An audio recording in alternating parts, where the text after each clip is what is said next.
Cake के साथ ना हमेशा कुछ स्पेशल मेमोरीज जुड़ी होती हैं। मुझे याद है, बस शाम के 6 बजते ही पापा के ऑफिस से घर लौटने का इंतजार शुरू हो जाता था, क्योंकि पता होता था पापा मेरे और भाई के लिए वो छोटे छोटे वाले केक जो लाने वाले हैं। और जैसे ही पापा की स्कूटर की आवाज आती, हाँ वो 90s के बजाज सुपर स्कूटर याद है, हाँ वही। जैसे ही स्कूटर की आवाज आती, मैं दौड़ के जाती और दूर से ही चिल्लाती, पापा वही रुको, मैं आती हूँ। और भाग के जाती, स्कूटर में बैठती और कहती, अब चलो। बचपना भी ना हम आज के बच्चों की तरह कार के सनरूफ में नहीं, बल्कि स्कूटर के 10 की स्पीड में चलना ऐसे एंजॉय करते थे कि पूछो मत। और वो छोटे छोटे केक जो पापा ऑफिस से आते वक्त लाते थे, वो और कुछ नहीं, पेस्ट्रीज होती थी। हमें तो उनका नाम भी नहीं पता होता था। अब वो दिन तो नहीं रहे, पर अपने बच्चे का केक के लिए एक्साइटमेंट देख के मुझे अपना बचपना याद आ गया। आपके पापा बचपन में आपके लिए क्या लाते थे? कमेंट में बताएं। दिसंबर यानी Christmas, cakes, chocolates, gifts, lights और ढेर सारी बचपन की यादें। ऑरेंज केक बनाओ ना, इसमें डाली। ओके। याद है स्कूल में इस बार किस गोलू मोलू बच्चे को सेंटा बनाएंगे, ये देख के बड़ा मजा आता था। और खेलते थे सबका favourite game secret Santa.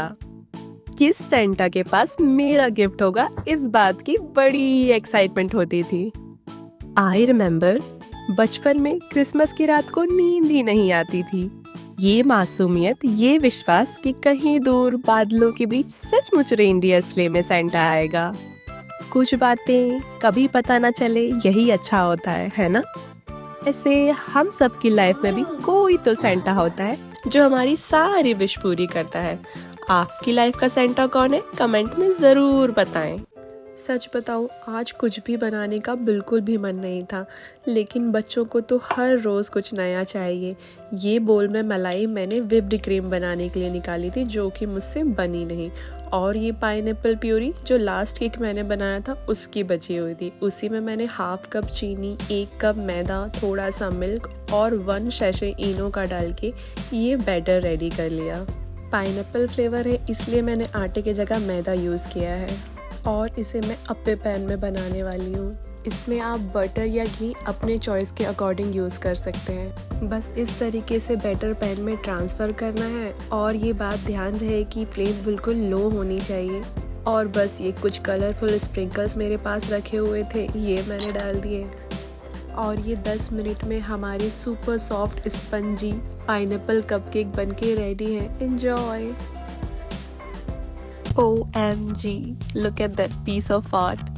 Today's recipe is special because it's healthy, eggless, and honestly, a master. I'm making a whole wheat apple cake. No eggs, no maida, just pure goodness from my kitchen 2 years. I remember making this for the first time on a winter afternoon. I was nervous about the bake. But as the aroma filled the kitchen, I realized the cooking is more about the love you put in than the perfect measurement. Look at the golden batter coming together. Now, my favorite part, these thin slices on top to create a blooming flower. It takes a little patience, but isn't it beautiful? A healthy treat that looks like a dream. If you love this, hit the like button and subscribe for more healthy twists.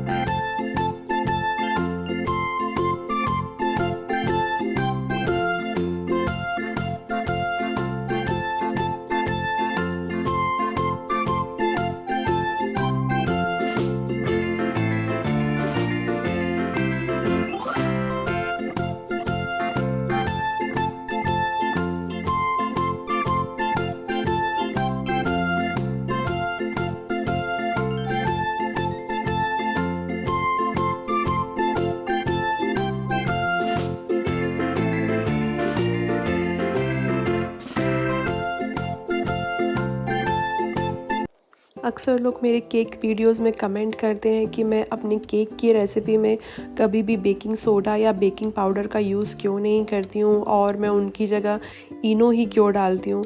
तो मैं आपको बता दूँ, मुझे ना, अगर आप half KG का केक बना रहे हो और आपने एक सैशे इनो का डाल दिया, चाहे तो आप प्लेन इनो यूज़ कर सकते हैं या लेमन वाला भी यूज़ करेंगे तो कोई प्रॉब्लम नहीं है। और अगर आप चॉकलेट केक बना रहे हैं तो आप कोको कोला वाला भी यूज़ कर सकते हैं। कुछ लोग कहते हैं उससे टेस्ट में फ़र्क आता है, ऐसा कुछ नहीं है, कोई भी टेस्ट में फ़र्क नहीं आता है, बल्कि मुझे लगता है टेस्ट और इन्हेंस ही हो जाता है।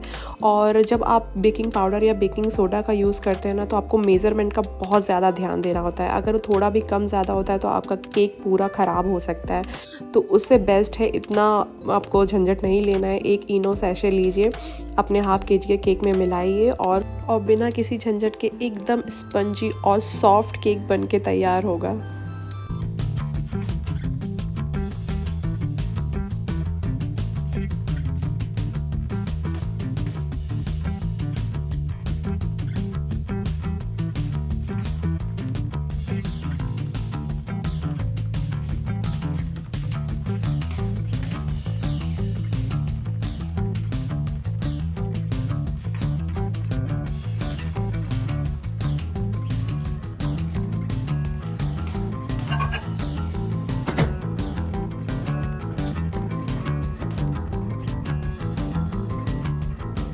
जल्दी बन गया।